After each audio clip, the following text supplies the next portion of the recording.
اس کی بات سمجھے گا کون؟ اس کو تو کہہ کر چپ کرا دیں گے کہ تم آپ چپ رہیں، آپ کو کیا پتا غیبت کیا ہوتی ہے؟ ہمیں سمجھانے کے لیے بیٹھے ہوئے ہو. ہمارے 60 سال 70 سال کی زندگی نکل گئی، 40 سال کی زندگی نکل گئی. آپ کی ٹھیک ہے زندگی اتنی نکل گئی، لیکن وہ ماحول میں تو نہیں نا نکلی. کسی نے سمجھایا بتایا تو نہیں ہے نا. کیا آپ کو سب آتا ہے؟ اگر آپ کی اتنی بڑی زندگی نکل گئی کہ آپ کو سب آتا ہے؟ خوش فہمی مت رہیے میٹھے اسلامی بھائیوں، میرے مدنی چینل کے ناظرین، خوش فہمی مت رہیے.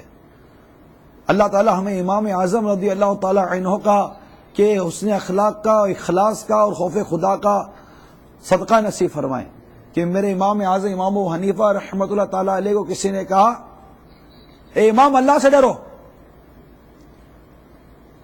اے امام اللہ سے ڈرو. آپ رو پڑے، آپ رو پڑے، خوف خدا سے آپ رو پڑے. کوئی کتاب میں کسی مبلغ صاحب نے یہ نہیں سنا کہ یہاں یہ نہیں پڑھا کہ آپ نے بحث کی. مجھ سے کہتے ہو میں حدیث کا امام، میں فقہ کا امام، لاکھوں لاکھ میرے مقلد، لاکھوں لاکھ میرے پیچھے چلنے والے، اور یہ شان امام اعظم کی کہ جب وضو کے لیے بیٹھے اور کوئی ساتھ وضو کر رہا ہو تو آپ کو ایسا کشف اور ایسی نظر اور ایسا آپ پر مطلب آپ کا بلند مرتبہ تھا کہ اگر آپ کے ساتھ بیٹھ کے کوئی وضو کر رہا ہو تو کیونکہ وضو یہ گناہ دھوتا ہے نا، گناہ دھو کر نکالتا ہے، تو جس گناہ کو وضو کا پانی دھوتا تھا وہ گناہ میرے امام اعظم کو نظر آ جاتا تھا. اور اس وضو کرنے والے کو آپ فرماتے بیٹا ماں باپ کی نافرمانی مت کر، بیٹا یہ گناہ مت کر، اور وہ فوراً رجوع کرتا چلا جاتا تھا. آپ سوچئے ایسے امام اعظم امام ابو حنیفہ رحمت اللہ تعالی علیہ جو پوری رات عبادت کیا کرتے تھے، پوری رات عبادت کرتے تھے، تقوی، پرہیزگاری، زہد، ورع، علم، عمل، جس چیز کا نام لیا جائے، بلکہ زندگی کے جس شعبے کا بھی آپ ذکر کریں سب میں امام اعظم ہے.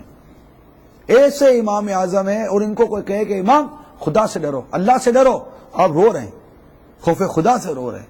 اور ہمیں کوئی سمجھائے تو ہم اس کو سمجھانا شروع کر دیں. نہیں آپ میری بات سمجھنے کی کوشش کیجئے، میں یہ نہیں کہہ رہا ہوں. ارے بھائی آپ کو ہمیں کیا ضرورت ہے ہماری وضاحت اور صفائیاں پیش کرنے کی؟ ایک ہم کو کہہ رہا توبہ کر لیجئے تو توبہ کر لیجئے. اگر ان کو درست کہہ رہا ہے غیبت سے بچ جائیے تو چھوٹی عمر کا ہو بڑی عمر کا جو بھی ہو، اچھی نیک بات قرآن و حدیث کے مطابق ایک سچا نیک عاشق رسول ہم کو سمجھا رہا ہے تو ہم کو ماننے میں کیا حرج ہے؟ مان لینا چاہیے، کوئی حرج نہیں ہے. مان لینا چاہیے اور رجوع کر لینا چاہیے، توبہ کر لینی چاہیے. ہم سے بھول تو ہو ہی رہی ہے نا، ایسا تو نہیں ہم سے بھولے نہیں ہو رہی. تو اس طرح یہ میں مطلب ایک گھر کے ماحول کے حوالے سے بات کروں. عموماً بڑوں کو سمجھانا بڑا مشکل ہوتا ہے. بڑا بچے کو سمجھائے گا تو وہ تو ویسے ہی زیر اثر ہوتا ہے، سمجھ جاتا ہے. میری مراد بڑوں سے بھی ہے کہ بڑوں کا ذہن جو ہے نا وہ ایسا ہونا چاہیے کہ اگر بچہ بھی کوئی اچھی بات کرے، ستھری بات کرے تو سمجھ لینا چاہیے. میرے شیخ طریقت امیر سنت کا کوئی اس طرح کا بیان ہے، غالباً بچوں کی نصیحتیں، یاد آ رہا ہے کوئی سا بیان ہے بچوں کی نصیحتیں کر کے یا بچوں کی باتوں سے سبق حاصل کرنے والا ایک آڈیو بیان ہے، کیسٹ بیان ہے، اس طرح کا مضمون ہے. مکتبۃ المدینہ سے انشاءاللہ آپ کہیں گے تو مل جائے گا، اور امید ہے کہ ہماری ویب سائٹ پر بھی ہوگا انشاءاللہ تعالی یہ بیان. یہ سنیے امیر سنت بچوں کی اداؤں سے اور بچوں کے انداز سے کس قدر مطلب آپ مدنی پھول حاصل کرتے ہیں. کہ بچہ کبھی یہ کر رہا تو آپ فرماتے ہیں کہ دیکھو یہ بچہ یہ کر کے ہمیں سکھا رہا ہے کہ میں بچہ ہوں، میں کروں گا، آپ نہیں کرنا. اتنی پیارے مدنی پھول امیر سنت چنتے ہیں. تو بڑوں کی بڑی باتیں ہوتی ہیں. البتہ میں یہ عرض کر رہا تھا کہ پتہ ہے نہیں ہمیں غیبت کیا، تو غیبت کی تعریف ایسے یاد ہونی چاہیے، غیبت کی مثالیں یاد ہونی چاہیے، اور ضائع قسمت کے اس کے عذابات و اس سے بچنے کے ثواب یہ سب ہم کو یاد ہوں، تاکہ ہم غیبت سے بچنے میں اللہ کی رحمت سے کامیاب ہو جائیں. بچہ وہی ہے جسے اللہ بچا لے. تو غیبت کی تعریف ایک بار پھر ذہن نشین کر لیجئے. اپنے زندہ یا مردہ مسلمان بھائی کے بارے میں پیٹھ پیچھے ایسی بات کہنا جو اس کو معلوم ہو جائے تو بری لگے، یہ غیبت ہے. ابھی جو بیان کی گئی غیبت کے مختلف انداز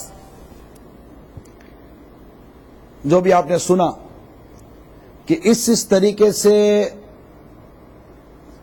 عموماً مذہبی لوگ بھی اس آفت میں مبتلا ہو جاتے ہیں. غصہ آ جائے تو غیبت کر جائیں، بدگمانی کر بیٹھے ہیں، پھر اسے دینی غیرت کا نام دے کر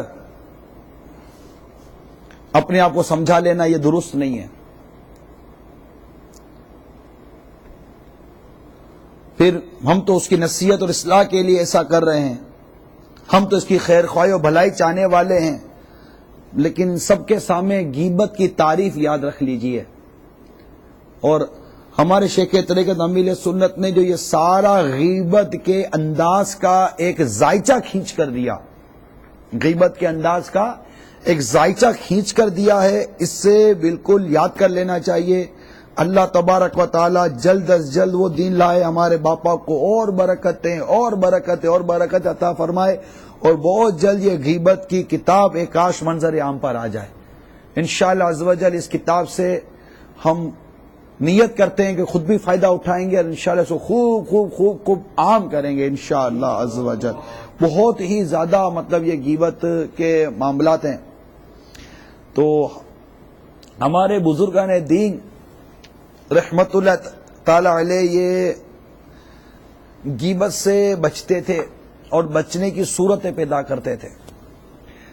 تو آج کے اس بیان میں غیبت کے جیسے یہ انداز میں نے بیان کیے، تو آئیے ساتھ ہی غیبت سے بچنے کا نسخہ بیان کر دو کہ غیبت سے بچنے کا، یہ غیبت سے حفاظت کا ایک بہترین نسخہ بھی بیان کر دو۔ حضرت سیدنا سیری سقطی رحمت اللہ تعالی علیہ فرماتے ہیں، ایک بار مجھے قبرستان جانا ہوا، وہاں میں نے حضرت سیدنا بہلول دانا رحمت اللہ تعالی علیہ کو دیکھا کہ ایک قبر کے قریب بیٹھے مٹی میں لوٹ پوٹ ہو رہے ہیں۔ میں نے پوچھا آپ یہاں کیوں بیٹھے ہیں؟ جواب دیا میں ایسی قوم کے پاس ہوں جو مجھے اذیت نہیں دیتی، اور اگر میں یہاں سے غائب ہو جاؤں تو میری غیبت نہیں کرتی۔ کیسی سوچ تھی، مدنی سوچ دیکھیے۔